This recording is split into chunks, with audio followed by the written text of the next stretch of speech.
Good morning. We are going to be organizing under the sink of my son's bathroom. So let me show you what it looks like now. Okay, so this is under the sink. I have some things in here that are mine, some things that are backstock, and then we have this little area right here, which I don't know what I'm gonna do with. And then we have this little opening as well. I did use a basket from the other bathroom that I did have. So the goal in this bathroom is to use items that we already have. We want to stay budget friendly. It's my son's bathroom, so it doesn't need to be fancy. And then my other son will start using it once he's old enough. But I have a 4-year-old and then I have a 9-month-old.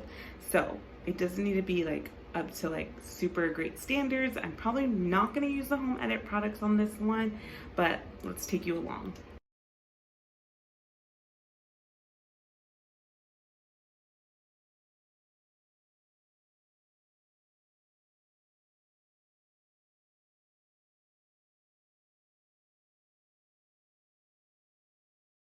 This was in the other bathroom. This used to be in Luke's room with his toys, but now he has clear bins. This I think I got from Target. And then this one we got as a housewarming present. So I have that there. And then the scale I moved to this side so it's easier to grab when I open these doors. And then I moved the blow dryer over there because it's harder to grab if you open that door.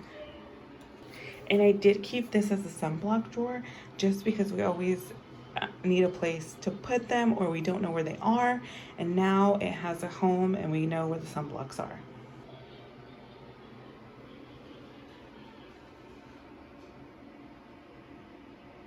So on the items that we don't use or are going to donate, before we donate them or throw them away, we'll see if anybody wants them in our local Buy Nothing group. If you're unfamiliar with them, check them out on Facebook and you will see them. And thanks for watching. If you like this video, go ahead and like and subscribe.